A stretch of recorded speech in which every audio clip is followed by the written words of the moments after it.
Good afternoon and welcome to all of our UK column listeners. Today is Saturday, the 9th of December. It's 4:15 in the afternoon.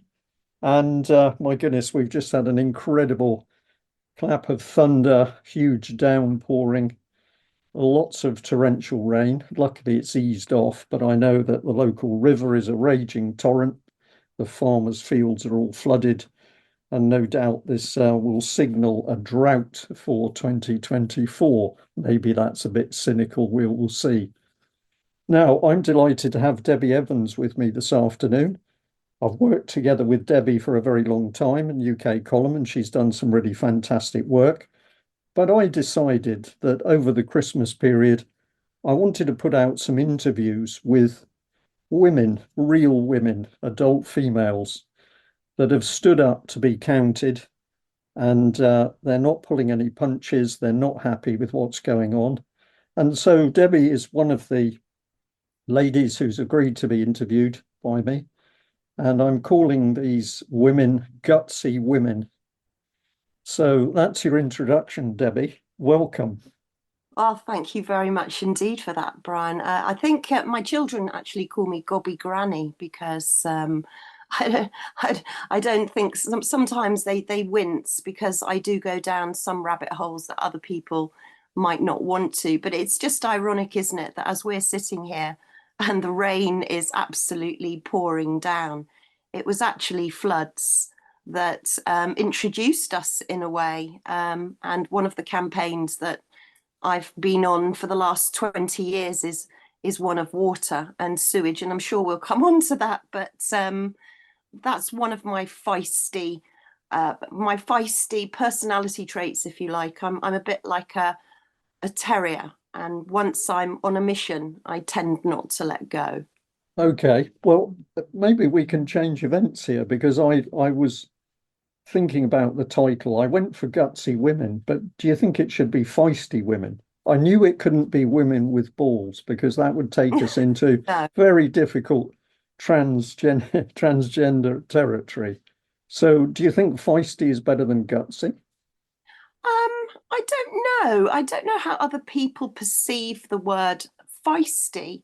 I see myself, or at least I hope, and other people see me as someone that's strong, independent, um, fearless when it comes to speaking out, and honest. Now, if that makes me feisty, then I'm very happy to be feisty. I think there are many women that are standing up and speaking out, and I'm absolutely delighted with the amount of women actually. And it seems to be women of a certain age, and I'll put myself in that bracket too. I'd like to see more youngsters coming out and becoming feisty, and I hope we can encourage some to speak out and to challenge what they're seeing and what they're hearing, because I'm hoping that we can, my generation especially, can lead the way for youngsters, because it's their futures at the end of the day. I mean, let's be honest about this, Brian. Neither of us are spring chickens, and we've had the luxury of a pretty remarkable life where we haven't been subjected to conflicts, bombs, and totalitarian regimes like so many other countries have been at the hands of. We've been lucky in the West, and we've had maybe what some might call a privileged life. And now to see all of that being destroyed right in front of our eyes, and I look at my grandchildren and I think, what kind of world are they going to be growing up in? And as a woman, and I know that many women will identify with this, I think, is when you become a mum. Only a mum can know this, I think. You get this protective, almost lioness instinct with your children, and you'll do anything for your children. You really will. You'll put your life on the line for your children. So I think, now especially, women can see what is happening around them. They can see the futures for their children collapsing in front of them. And I think women are leading the way. I really do. That's not to say that you gentlemen aren't doing your bit, because you are. And there are many amazing guys out there that are speaking up, but I do think on many topics, women are leading the way. Well, I'd certainly agree with you on that. And part of my reason for doing this um, with women, these interviews with women who are really standing up to do things and speak out, was that the original foundation of the UK column occurred because of two grandmums who decided that they weren't going to take what was happening. In those days, the key issue was the takeover of UK by the European Union. So there was a lot of focus on things to do with the European Union, but we also were looking very closely at constitutional issues. And I will say, as people of a certain age, we also realised that something wasn't wrong in the that something wasn't right in the country. So two grandmums, but that was Carol and Kate. But there was another elderly lady who was very kind to us, very generous to us, called Sheila. And they called themselves the Three Musketeers, which always made me smile. And I can certainly say the three of them were pretty feisty women. And they decided they were not going to sit back and watch what was happening to their country. They were going to do something about it. That was when we initially were looking at forming a newspaper or some sort of media outlet. But what came to our mind was really that there was a battle going on. There was a battle for Britain. We certainly couldn't call it the battle for Britain because that had happened and a lot of very good people had stood up to be counted and fought and died for their country. So we called it the New Battle for Britain Group. And this seemed to have some traction with a lot of people. So just to cut this bit of the story short, it was mature women who were not going to have it. They saw that some of the men were reluctant to stand up, so they stepped forward. And look where that's got us with the UK column. So, Debbie, for the audience, let's tell the audience how we got to know each other. Let's, but you know what, just before we talk about floods and Southwest Water, I do hope Southwest Water are listening to this. On the flip side, I would say too that I think women in particular, sometimes there are only jobs that women can do. And by that, I mean that whereas we've got lots of amazing women standing up and challenging the narrative and putting their heads above the parapet, we also have a number of women in very high places that should know better. And I'm going to refer to Dame Jenny Harris, Dame June Rain, Dame Kate Bingham, Dame Sally Davis, Dr. Alison Kay, for example. And as a woman myself, and as a mum and a grandmum, I know that all of those women have children, and most of them have grandchildren.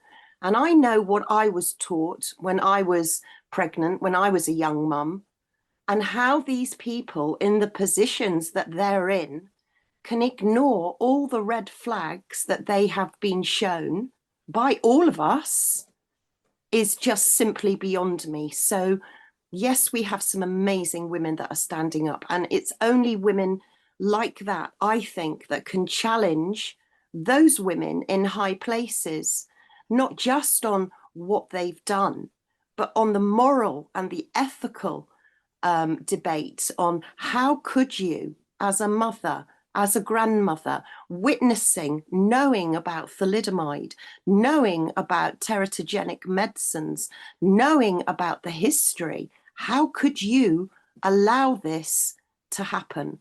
So mum to mum, Dame June Rain, grandmum to grandmum, Dame June Rain, I would say to her, why? How could you possibly not know that what you were doing was dangerous? Because I know. So I think, you know, there are some things that women can only challenge other women on. Because All right, Debbie, we're going to definitely come back onto this because this is part of the key area that you've spent a lot of time researching and speaking about and warning about. but Yeah, I'm going to let's talk push you. her. Let's talk you a little bit. Um, Tell us a little bit about your background and, well, where did you go to school, for instance? What sort of school did you go to? I was very fortunate, and I guess I'm quite unusual for a late 1950s baby. I've never met my dad, so I didn't know my dad. So my mum was an unmarried mother in the late 50s, which was very unusual. And I was very fortunate that she kept me and that my grandparents and her looked after me. But I was always a bit different from the family that I grew up with because they were very conservative, church going Christians. I went to church twice a week, but I guess it comes back to your word again, in a way, Brian, feisty. Is I was always challenging the narrative. I was always questioning things, and I was maybe always doing things that my mother would take a bit of a gasp at. So I was very fortunate, and I went to a private school. I went to a school called Palmer's Green High School, which is a very small private school in North London. And it was I was a good girl, you know. I didn't have great concentration, but I obeyed the rules. And then one day in my final year at Palmer's Green High School, we all had to line up in the playground. And I was the tallest in the class. We weren't allowed to speak in line. And I'd never had a punishment at school, ever. Not an order mark or a conduct mark or anything that would warrant a conversation with my parents or my mum. And on this occasion, my friend in front of me talked, and I bent down to listen to her. But I got blamed for it because they thought it was me that was speaking in the line. And I got punished for it. And there were ongoing consequences of that punishment and the injustice of that one incident. And my mother and I often still recount it, in that my whole sense of injustice was fired up from that one event. And ever since then, I have been pretty anti-authority, I have to say, and I have challenged things. I've always wanted to challenge things if I don't understand them or if I think that an injustice has taken place. So I left school and I went to nurse training school, and I was very fortunate. I mean, back in that day, it was an honour and a privilege to be accepted into nurse training school. You know, the NHS weren't begging for nurses. There were queues of people wanting to enter nurse training school. And I was accepted at the Royal Free. Oh, I did do a year gap actually between school and nursing, and I worked in Harrods for a year, which was quite eye-opening. I did it. I loved it. I did enjoy it when it was the House of Fraser. And then I went to the Royal Free and I did my SRN training there, qualified 3 years later, stayed in nursing for some years and made the grade, became a ward sister. And then, like everything, you know, your life changes and you get married and you have children and your whole life completely alters. But I kept going back to nursing as and when I could. But in the end, I ended up doing many things, volunteering for a lot of things during my life. I volunteered, well, I actually worked for a charity for quite a while. I worked for Action Aid. I ran my own charity for autism for 5 years, which was pro bono, a one-woman charity. I sent parcels to the Gulf during the Gulf War, and I was the English representative, if you like, sort of organising all the truckloads of parcels that were going to soldiers in the Gulf. And as a result, I was invited to Downing Street for lunch with the then Prime Minister, John Major, which was an experience to say the least, just walking into Downing Street, walking up the stairs. And I was so surprised at the size of the rooms upstairs. They were like banquet halls, absolutely huge.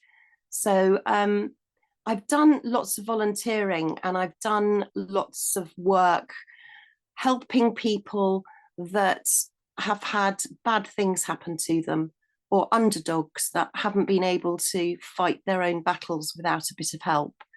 And I mean, eventually I ended up as a single parent to 5 children. which was a challenge in itself. That kept me pretty busy.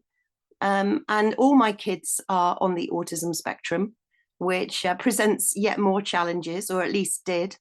And the only way when you're confronted with something like that is to learn about everything as much as you possibly can.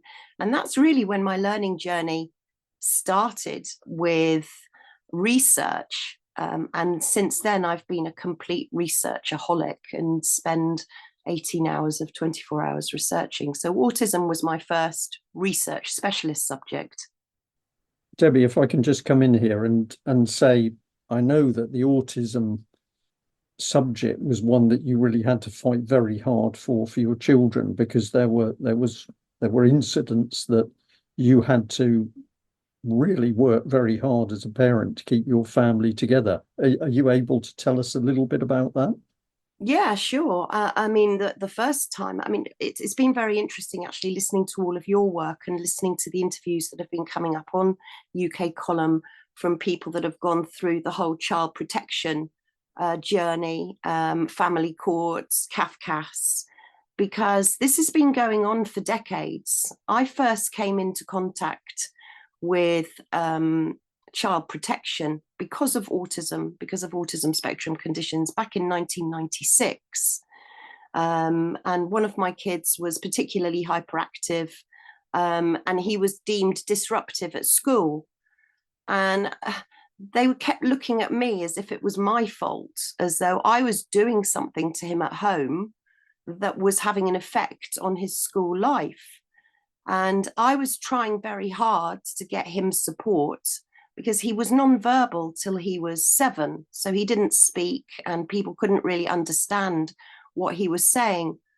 But the thing with autism, Brian, and I think this is where people get confused, is that autism is neither Rain Man nor little boy banging head on wall. That's not the picture of autism. Autism spectrum conditions are completely unique to every single person. And autism on its own is a standalone neurodevelopmental condition. It is not a learning disability, and it is not a mental health condition. Yes, of course, it can be associated with a learning disability, and often is, and it can be associated with mental health conditions, coexisting mental health conditions. But as a standalone condition, autism is a neurodevelopmental condition, and thus it should have its experts, neurodevelopmental experts, on hand to help people on the autism spectrum. But that's something that we don't have in existence. So the other thing to be aware of too is that with autism spectrum conditions, there is no intellectual impairment unless it's associated, you have an associated learning disability with it. So for the majority of children that are diagnosed or suspected of being on the autism spectrum, if they have an IQ of above 70, they will be sent to a mainstream school. If they have an IQ of below 70, they will be sent to a special school. So the majority of these children do not have impairments in their IQ. They have perhaps low emotional quotients, but their intellect is not affected. So most of them get directed into mainstream schools where there is no support, none whatsoever. And my son was struggling. He was really struggling. He couldn't process the information that he was getting, so he was becoming disruptive in school, and he was getting himself into trouble.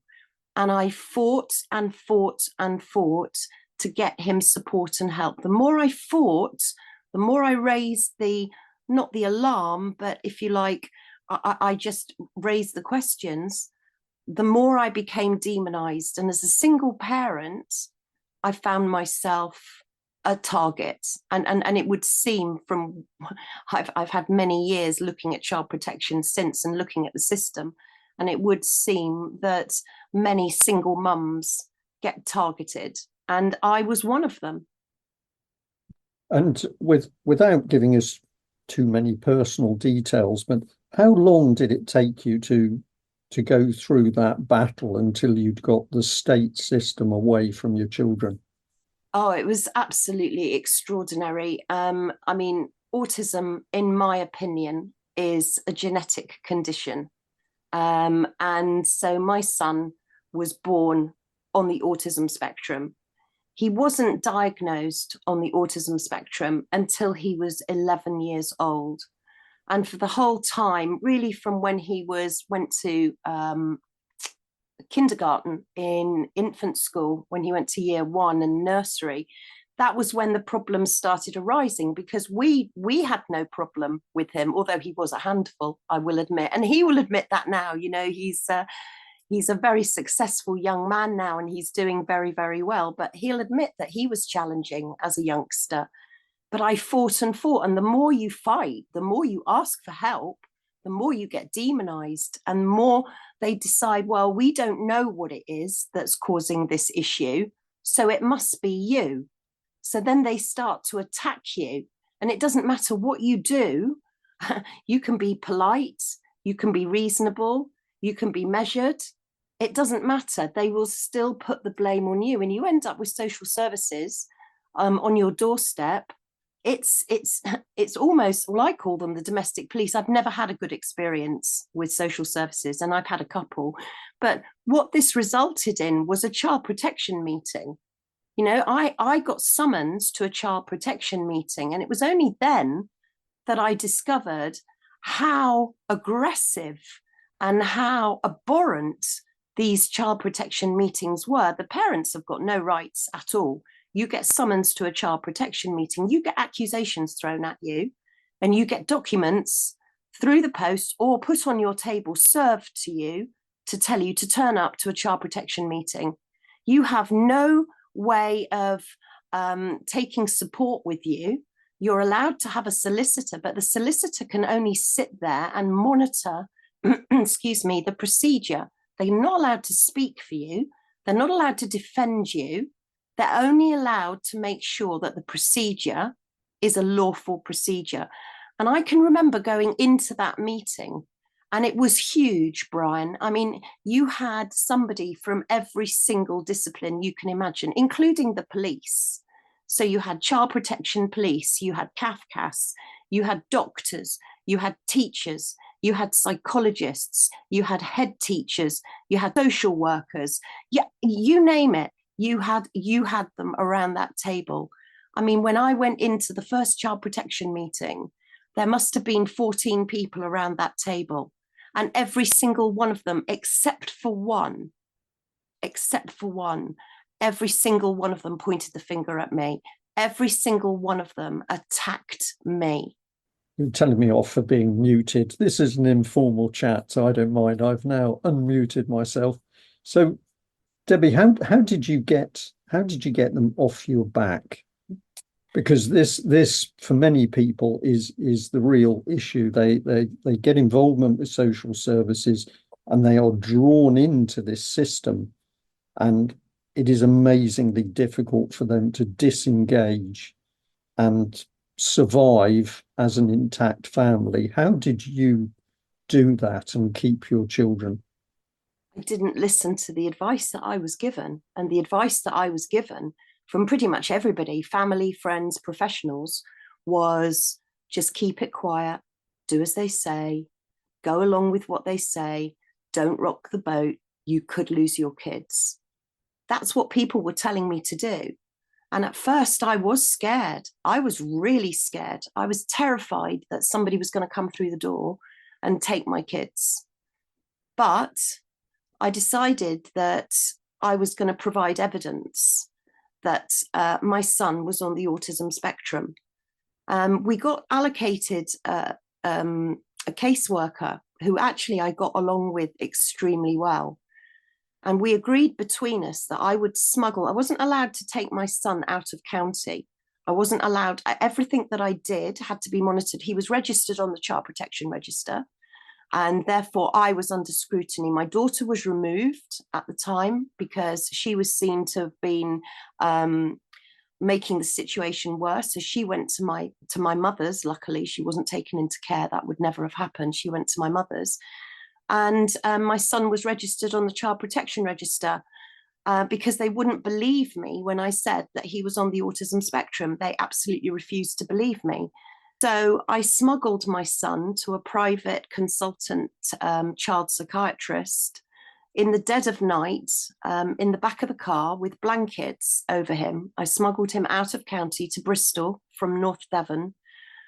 And I met the consultant who did a 3-hour assessment and diagnosed my son on the autism spectrum and put it in writing.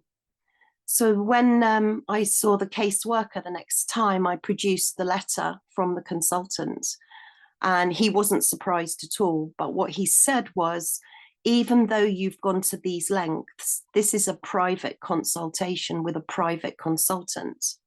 And I'm not sure that social services, child protection will accept a private diagnosis. So we were on tenterhooks because we didn't know if they would accept it. However, on my occasion, luckily they did. And my son was immediately deregistered from the child protection register. However, it didn't stop there because I wasn't going to let them get away with it. So I decided that I wanted to take action against child protection and against social services, and that I wasn't going to let this go, because the child protection officer at the time, who I still remember the name of and I can still see his face, the child protection officer at the time had told me I was a bad mother, had told me I was cruel, had made all sorts of assertions about my character, and I was determined that I was not going to allow this to carry on. So it took me 7 years to sue the local authority for clinical negligence. And it was the first case of its kind, and we won the case. And I ended up in a meeting with my solicitor and the child protection officer that was responsible for making the comments and the social worker. And they were made to apologize to me, and they were made to apologize to my son as well for failing him. And my son received substantial damages for clinical negligence. And that's where I thought, right, when it came to child protection, I got very involved then with autism. But I thought the only thing to do to counter the professionals whenever they come up with a challenge is I just went back to university. I thought I'm going to have to do a degree in autism, because I'm going to have to become a professional in my own right for people to take me seriously. So that's what I did. And Debbie, this path ultimately led you to becoming an advisor to the government on matters to do with autism. Yes, it did. I qualified at Birmingham University, and then I was a government advisor, albeit voluntary. It wasn't a paid civil service job. I was a government advisor on the National Autism Programme Board between 2010 and 2015, and that was serving on the board under the Secretary of State. For the majority of my time, it was Norman Lamb. It was during the coalition, and it was also when we had a director of social, a minister for social services, social care, until Theresa May got rid of the minister for social care, excuse me, and just lumped it into Minister of Health, into one Minister of Health. So I was on the board because many people don't realise that there isn't a blind act in the UK. There isn't a deaf act. There isn't a cerebral palsy act, but there is an autism act. There's legal parliamentary legislation, the Autism Act 2009. And my job was to help oversee and write the strategy, Think Autism, the statutory guidance that all local authorities had to follow. And I was on the board for 5 years. But interestingly, during that 5 years, I ended up with child protection on my doorstep yet again, Brian. I'm watching the clock, Debbie, because I'm thinking to myself, my goodness, we could go down this alley, and I know you've got a lot more to say on this, and I know from our personal conversations how incredible and how horrible the interaction with social services has been for you for a family. But I think I'm going to say on this occasion, let's just move on a little bit from there. So I don't know the answer to this, so you're going to have to tell me. So when you finally put all this to bed, what were you doing before you met a man called Ian Crane? I was fighting the water company. Right. And this is to do with an ongoing horror story for you, which is the flooding of your house and your continued battle with Southwest Water. Tell us a little bit, but just keep it to a few minutes, Debbie, because I want to move on to how you got involved with Ian Crane and how you got involved with the UK column and where that's taken your understanding of what is happening in UK, what's happening to people worldwide. But few minutes on your battle with Southwest Water. Okay, so my battle with Southwest Water is now an ongoing 20-year battle, which one of my very dear friends very kindly reminded me was actually a third of my life. So for a third of my life, I've been fighting Southwest Water. I've endured 101 sewer floods and counting. I have a open, raw sewer built outside my home, and nobody wants to take responsibility for the fact that my house is nothing more than a blighted slum, to be quite frank. Most of the services in our house don't work. It's full of mold. And I've had conversations with the CEO of both Cornwall Council and Southwest Water who know the situation, but nobody wants to take responsibility, and I won't let them off the hook. I refuse to let them off the hook. My house is valueless. It can't be sold. It will continue to flood. There's no cure for it, and nobody wants to take responsibility. So that's been my campaign for the last 20 years. And let's put it this way, Brian, Southwest Water, it's taken them so far. I put in a SAR. I mean, it's a very long ongoing story, but we put in a SAR, a subject access request for all the documentation with my name on it over 3 months ago, and they're still trying to compile it because of the volume. They know me so well. They've red flagged me as obviously a troublemaker. But I've challenged them and challenged them. I won't let them off the hook. I continue to challenge them because I'm not the only person that this is happening to.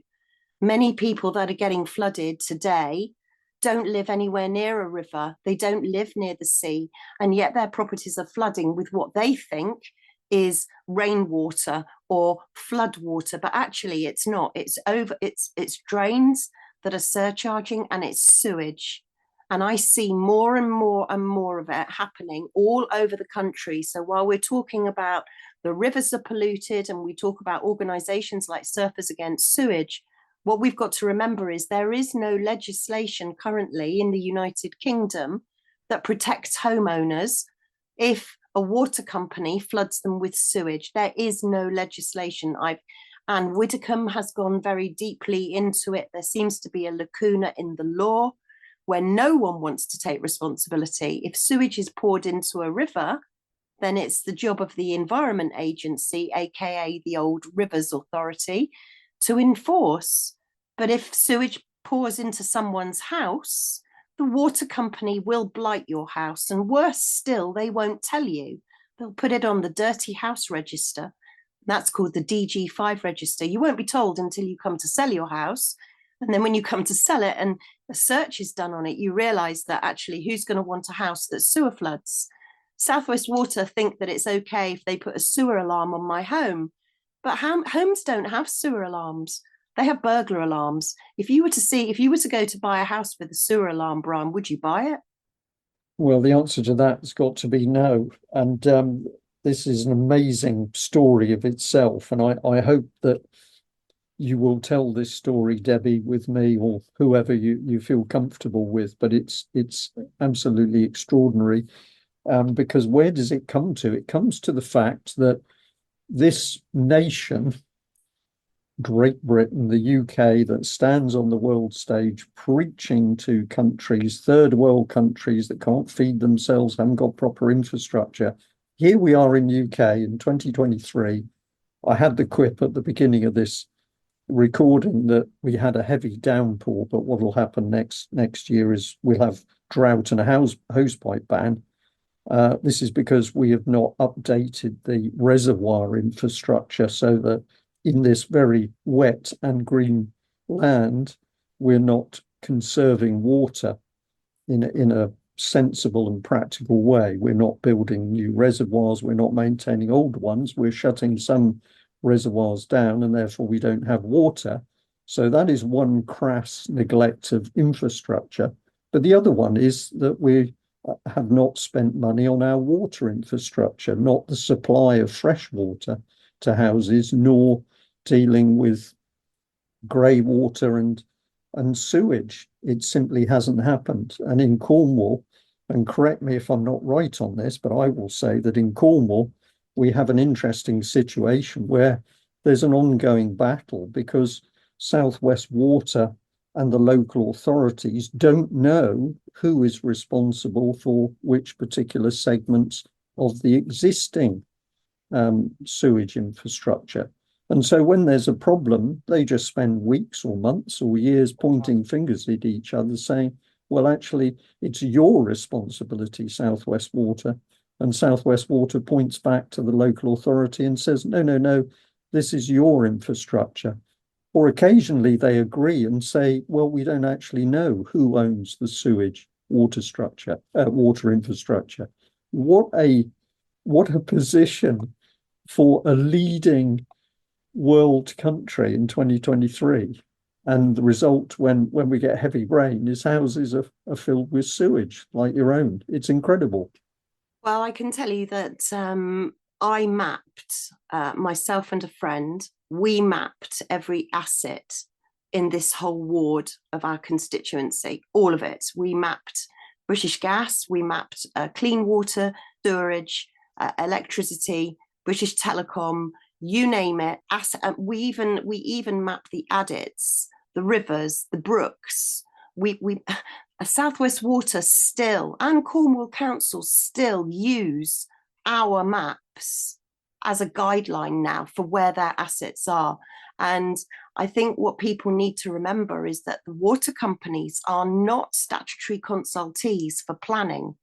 So for me, if people can picture Boscastle, a little tiny village down the bottom of a very steep hill in North Cornwall, a little tiny fishing village, up the hill has been built loads of new housing estates. And that's what's happened essentially to me is I live in a little miner's cottage, a little stone miner's cottage right at the bottom of the hill. And the hill above me used to be fields with cows. But now I've got 5 housing estates. Now, none of those housing estates the water company was never consulted with regards to, are these housing estates going to overwhelm your already failing infrastructure? They were never consulted. So the water companies are happy to take the money from the developers and to connect people, to connect a new estate to old infrastructure, but at our cost, because it's us that get flooded. So the number of developments, and to be fair, actually, on one occasion to Cornwall, Cornwall actually turned down the developing the plans. They turned them down, but they were overturned at Westminster. I think it was our friend Eric Pickles that decided that he knew better than the locals. So he let the plans go ahead. So now we've ended up with a situation where we've got sewerage infrastructure that's probably been designed for 200 houses that's now having to accommodate 2,000. Yeah, this is the nub of the problem, isn't it? That we've had a massive expansion to the urban infrastructure with minimal investment into sewage and water infrastructure. And now things are coming home to roost because these problems are appearing. But of course, what you say is true, is that when the homeowner says these things are wrong, you as one individual homeowner are fighting a monster, which is the multi-million-pound Southwest Water, which can bring all of its big legal team in to say, well, no, it's not our problem. It's an No, and incredible. it's worse than that. It's worse than that, Brian, because we're doing the job of the water company and the council, because I've had to train as a flood warden. I have to close the road. My road is like a river. You could literally row a boat, and that's only in 3 minutes. So we are the ones that are out there, that are in the middle of the road. We've provided videos, photos. I've been called a liar. I've been called an exaggerator. I've been called every single name under the sun by Southwest Water. I've seen documents that have demonized me because I challenge them, and I won't let them off the hook. So yes, they've got this huge bank of lawyers at Pennon, their parent company, and they use that power. They use it on their own customers. And yet you've only got to look at any reports, off what do what, by the way, pretty much nothing, because there is no regulation from Ofwat. They're a financial regulator only. But you look at the reports and you can see the damage that these water companies are doing to people all around the country. And none of them are taking accountability for it. And the local authorities point the finger to the water companies point the finger to the local authorities. I've got the ownership deeds of all the assets around me. And now Southwest Water are telling me, oh, we don't think it belongs to us. Even though they've worked on an asset for 10 years, they're saying we did it as a gesture of goodwill. No, I don't think so, Southwest Water. No one works on assets that don't belong to them. It's simply ridiculous.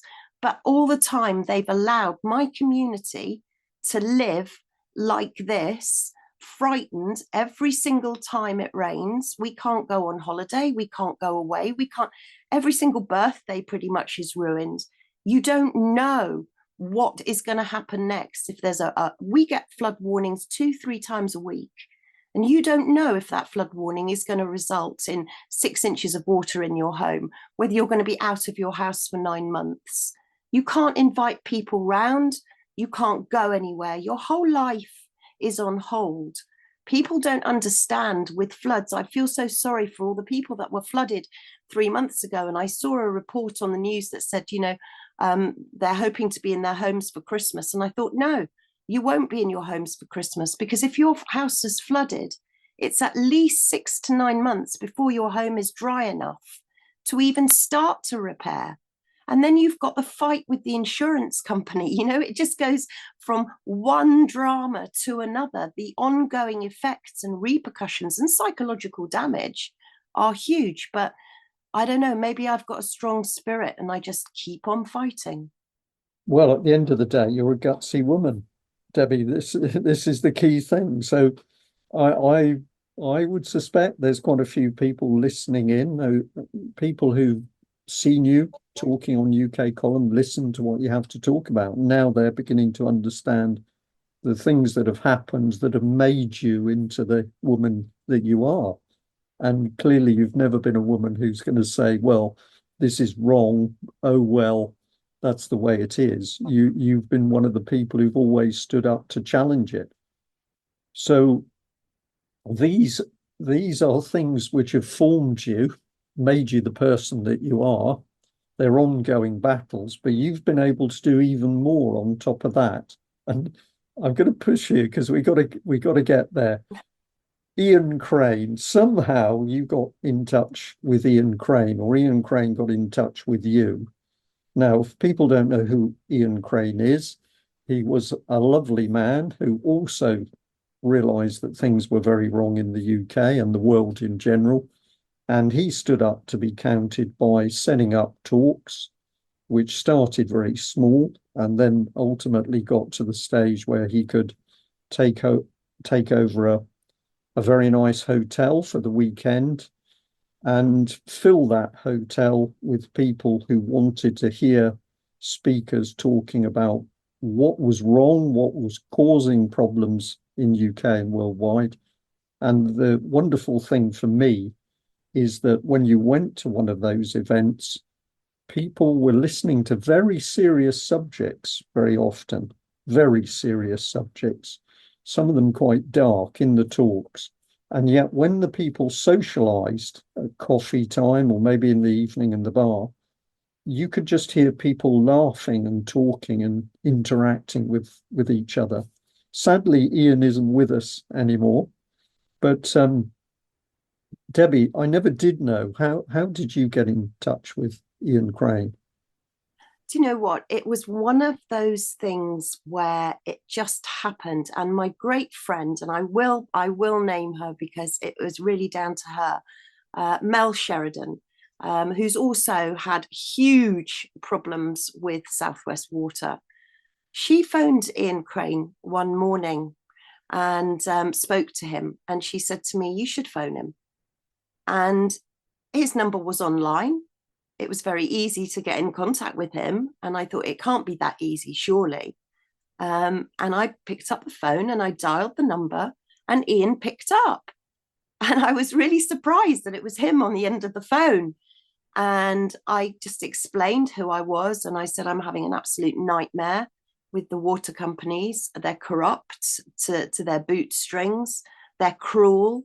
They don't care about their customers. They've got huge amount of money in their pot. They're only worried about their shareholders. I've got the evidence. I've done loads of work into them, and I want to expose them. And he listened to me and said, well, I tell you what, Debbie, I've got an AV conference coming up in a couple of months. How about you put together a presentation, send it to me, and we'll see if we can get you included on the conference. And I was like, wow. And I literally put the phone down, and I got an email from him within about 10 minutes to say, this is the address, this is the email address to send a presentation to. Please send it across as soon as you can. So I put together some slides, and he liked what he saw, and he agreed that the water companies needed to have a spotlight shone on them. And he gave me the opportunity to talk at AV. And that, of course, is where I met you, Brian. And that's where it all started, because when I presented at AV, of course, I got the opportunity to listen to all of the other speakers. And that was really, I was waking up, but that was one of the trigger moments that opened my eyes even more to what was going on. Thank you for that. And that was fun times, because I remember Ian giving me a call and saying that he'd been speaking to this lady called Debbie Evans, who knew a huge amount about water and the water companies, and also things happening internationally to do with water. I'm going to say what he said. What did he say to me? He said, well, this lady knows a huge amount, Brian, but I think she could do with a little bit of help to prepare her slides and also have a little bit of the confidence to join in with AV, which is alternative view. If people want to know what that is, we'll make sure there's a link through to alternative view in the notes for this audio. You mentored me, Brian. You mentored me right all the way through, and that's really how we got to know each other, because you took me under your wing and gave me a few hints and tips and helped me with my presentation and stuff. Well, that's true, Debbie. But the other thing that was happening was that every time we had a discussion, you were talking about other things, and I'm thinking, blimey, this lady knows all sorts of things. And so our discussions got more and more wide-ranging. You did the alternative view, and you did really well, and people paid attention to what you had to say. But we were able to carry on that conversation. And then we got the opportunity to say to you, well, do you want to come and talk on a few things with UK Column? And I'm going to say, what an adventure that's been, because no sooner had you come on than life led, correct me if I've got this wrong, but life led us back in the direction really of medical matters. And then we had the incredible events of COVID and lockdown. And this gave you an opportunity to really get back into your your earlier professional mold as a nursing sister, and you realised that things just weren't right with what they were saying about COVID and lockdown. No, What was the key trigger? Did you have a day when you were listening to something on the radio or watching the TV or whatever it was, and you said, "This is nonsense"? What engaged you? What was the first thing that made you really think that what they were saying about COVID was wrong? my first warning flag, I think, was the tests, the PCR tests, the test and trace, because as I'd done ENT, I'd specialised in ear, nose, and throat. So I knew that nasopharyngeal swabs were pretty dangerous. And as an ENT nurse, I would prefer a consultant to do them. It's a very delicate part of the body. And if you shove a swab, a cotton wool bud up your nose in the wrong way, you could do yourself some serious damage, which is why we say to children, and we watch children, we say, don't put anything up your nose. So that was my first warning flag. But my son, actually, I have to acknowledge David here, because he came downstairs one day and he said, Mum, he said, there's 98 or 99.7% of people are getting better. Why is everybody worried? And it was like a light bulb moment for me. It was quite early on, and I think he's got my sort of research genes, and he'd been doing a load of research. And that was the light bulb moment. So that the PCR tests, because I knew that they were either retrieving something from inside the nose, so they were either swabbing for DNA, or they were inserting something high up in the nose that you wouldn't be able to get out. So I was very suspicious of that. The other thing that really triggered me was that a pandemic of any sort would normally burn itself out in 3 to 4 years. So why anybody was even considering a vaccine, which would normally take 5 to 10 years to develop, was also a red flag. But those were the three things that really got me suspicious that something wasn't right.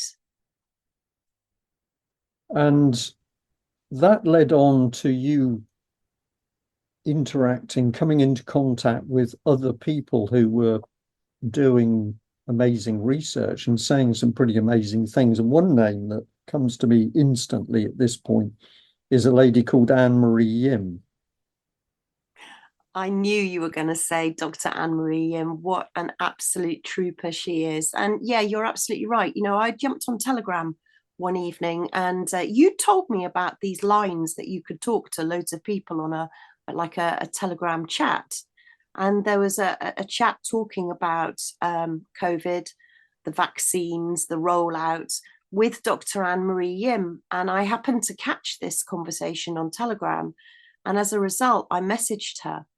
And from that message came great knowledge, because as many of our regular audience will know, we did many interviews with Dr. Yim and her other experts, Professor Perron as well, from France. So we had a very much international flavour on what was going on in Europe with COVID. And one thing led to another. And I think where I was fortunate was that because I'm a nurse, I can translate some of that lingo and jargon that people were hearing and perhaps not understanding.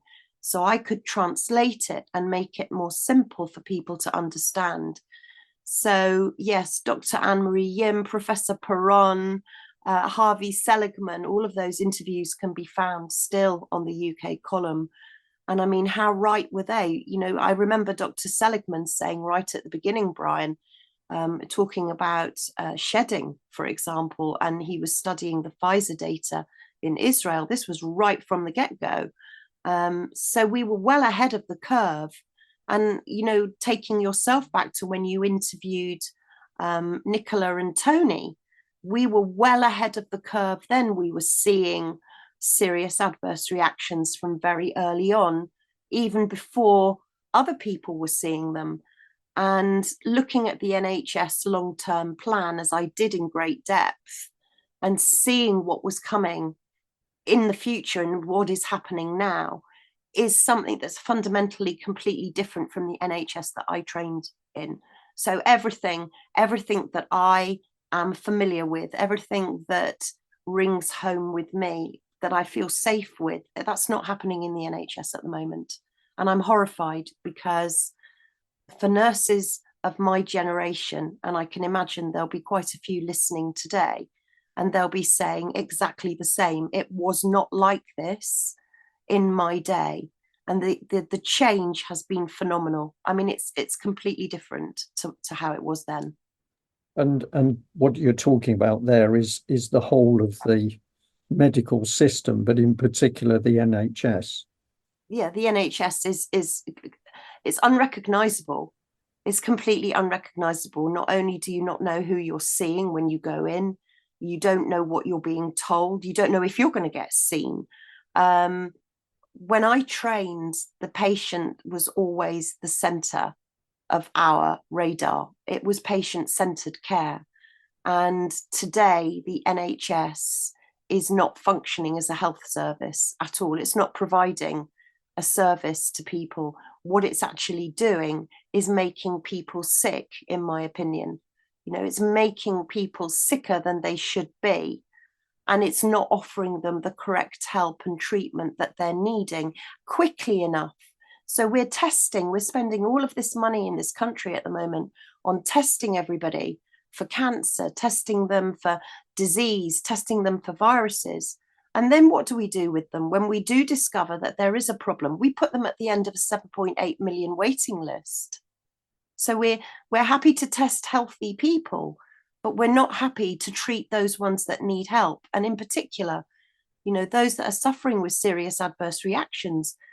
We were right ahead of the curve from the get-go with that, because we could see that people with serious adverse reactions were not being acknowledged by doctors.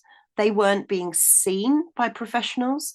They weren't being able to access the tests, the treatment that they needed, and were often having to pay huge amount, using their savings. Some of them are having to remortgage or sell their homes in order to get private medical treatment, because they couldn't access NHS treatment. So, you know, for me particularly, it was interesting speaking to Vanessa Beeley when she was telling me that a friend of hers needed medical treatment in Syria and was seen, treated, and left with whatever they needed within 25 minutes. This all took place in 25 minutes. Here, you know, if you're admitted via an ambulance, you could be stuck on a trolley for 12, 24, 48 hours. So what kind of health service is that? It's not the one I trained in. In fact, now in third world countries, you seem to be able to access better healthcare than you do here in the UK as what we call a developed country. Debbie, let's jump in the deep end, because your and our personal experience of what happened during the COVID so-called pandemic and lockdown was an amazing thing. You were researching and you discovered a lot of things, and then subsequently you've also started to see a lot of things happening. Part of that is what is happening in the medical world, but a lot of it is broader than just the medical world. We're in the last few minutes, really, but you've come a huge way. You're a fighter. What is it? What is it you think you're fighting at the moment? I believe we're fighting not just a physical war that we see around us, an information war, but we're fighting a spiritual war. What I see is satanic. What I see is demonic. I cannot, I mean, the people that are doing this, the people in control of this narrative, to me, my personal opinion is they don't have souls. They don't have consciences. And I believe that, I very much believe that walking around us, there are angels in human form. And I'm very fortunate that I've met so many, especially since working with the column. But there are also demons in human form too, people that are anti-humans, anti-humanists, people that don't want to care for other human beings. So I believe that this is evil, this is dark, this is satanic, And I think it's biblical. I think we're living in biblical times. Well, I wouldn't disagree with that at all, and that won't surprise you, I don't think. But it's clear that something very nasty is operating both in the UK and worldwide. There seems to be money, plenty of money for wars and munitions and weapons. We can support the war in Ukraine. We can support the horrific scenes of the bombing in Gaza. But we can't look after elderly people. We've also seen many elderly people die as a result um, of the lockdown, where they were locked into so-called care facilities and denied access with their relatives and young children, all the things that might be expected to keep an older or an elderly person sprightly and interested in life. We've got the demise of the NHS, where we can't get basic medical treatment for people. We've got the sexualization of our children in schools, young children in schools. We've got the utter breakdown of politics. There's something really unpleasant at work in UK. And when we're getting into it, and you've been doing some incredible research on this over the last few months, is that we're seeing this network of global bodies that seem to be able to pull the strings to get nation states to jump to their tune. Can you tell us a bit more about the network that you're seeing? Oh, the network's absolutely huge. I mean, I think most people that are listening to this now will immediately recognize the WHO, the World Health Organization, the United Nations, the World Economic Forum, the banks. I mean, they're all in it up to their neck. This is for control, and this is to frighten us. For the last 4 years, the population of the world, I don't know anybody that hasn't been affected in some way, shape or form by what we've seen in the last 4 years. Wherever you are in the world, people have had information thrown at them, cascades of information, infodemics, and now they're frightened. So many people are frightened. And I think the key to all of this is these globalists want us to be frightened. They want to cause confusion, chaos, disruption. And we must not allow that. We must not allow that. We see them. I mean, I heard Ben Rubin on the news, and I've heard other people. Professor Chris Flowers was saying in my recent interview with him, when he was directing a message actually to Professor Jonathan Van Tam, and the message is the same. We see you. Are they really that stupid that they don't think that we see what's going on with these global organizations? It's just one big revolving door, because the conflicts of interests are absolutely immense. I mean, Bill Gates, he's not a country, but he's the second biggest donor for the World Health Organization. He's got the ex-chair of the MHRA in his Bill and Melinda Gates Foundation. He's got his fingers pretty much in every pie, and especially in the United Kingdom's pie. We've got Bill Gates infiltrating everywhere, and it's network within network, but it's always the same names that keep coming up, and the same organizations. And the reason that they've made it a spider's web is to try to confuse us, is to try and make it difficult for us to be able to join the dots. And we've always said that whatever dots we join on the column, we always encourage other people to take the information that we're giving them and check it out for themselves. Join your own dots, find your own truth. But clearly what I can see is this massive web, internet web, a web of deception, a spider's web of organizations within organizations within organizations, so many organizations, and actually government departments springing up all over the place that nobody's ever heard of, that you can't possibly track everything all of the time because it's so complicated. But that's the name of the game, isn't it? Make it as difficult as you can. But it remains to be said that we see you. We know what you're doing. And we will stand up. We will rise up against it. And I don't think things are going to get easier anytime soon. However, I think that the majority of certainly our audience at the UK column, we're prepared. We know what is coming up, so we can be prepared. And I think we have to be prepared, because someone's going to have to be there for people that aren't prepared. There are going to be some people that are really scared moving forward. I don't think 2024 is going to be a very easy year. And some people are going to be very scared, very fearful, and very surprised. And it's going to be people like us and outlets like us that can maybe just try and reassure people to, you're okay, things are okay, you'll be okay as long as you're prepared. Be prepared for everything. And now's the time to do it. And I always say at the end of my blog, Brian, have you got a plan? Because perhaps now is the time to start thinking about one. Brilliant. Thank you very much for that, Debbie. Now, our interview, our discussion is going to go out over the Christmas holiday period. So I have two questions for you. One is, people are there at home, Christmas. I'm not sure which day this particular interview will go out, but I'm just going to say the Christmas holiday period. So the first thing I'm going to ask you is, what should people be doing and saying to their families? They're together with them this Christmas.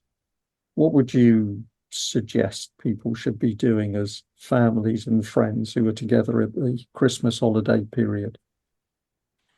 Well, my kids have instructed me that on Christmas Day, I'm not to say anything controversial, and I'm to keep Christmas Day as, because I mean, for many of us, Christmas can be quite stressful.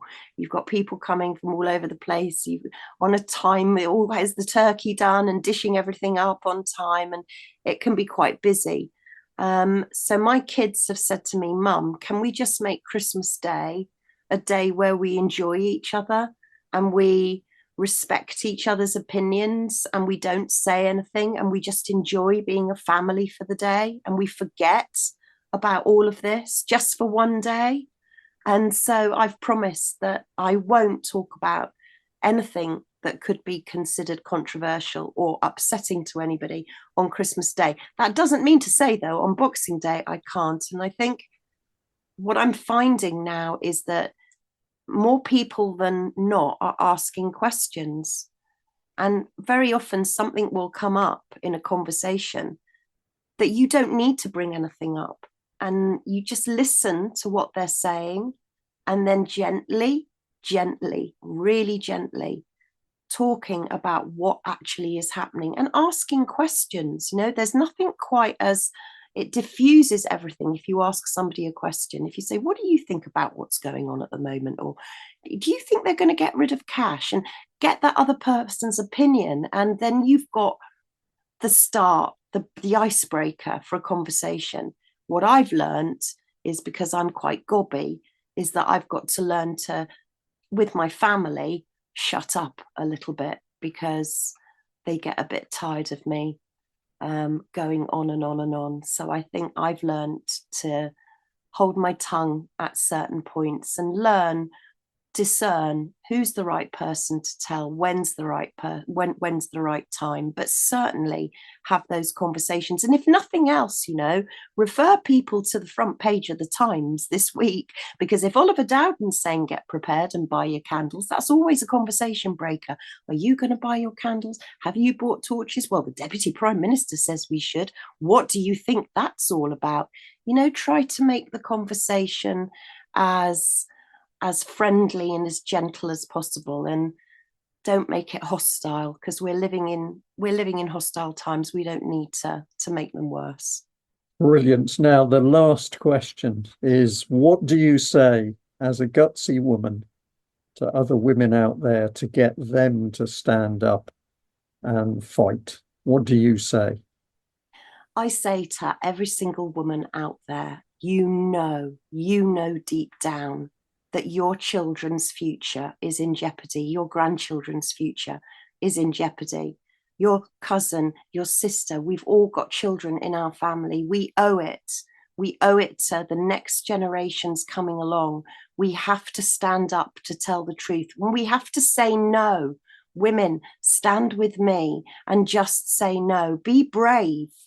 You know, we are a strong race. The human race is strong. We need other humans as well. Humans need humans. So join me in a campaign to stand up, just say no, be brave, stand firm, and don't be scared. Brilliant.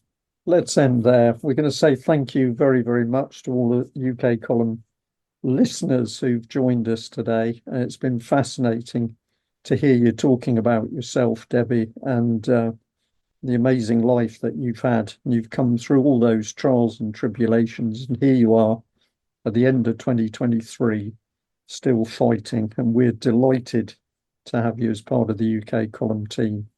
So thank you very much. Brian, I'm delighted to be part of the team. Thank you so much for giving me the opportunity and the platform to tell my story. And hopefully, if you're out there and you're listening, you'll stand up, say no, and be brave. Great. And to the audience, enjoy your Christmas break. Be nice to yourself, be kind to your family and other people, and make a little bit of time to say some prayers, because that's a very important thing to do. We'll leave it there. Bye-bye.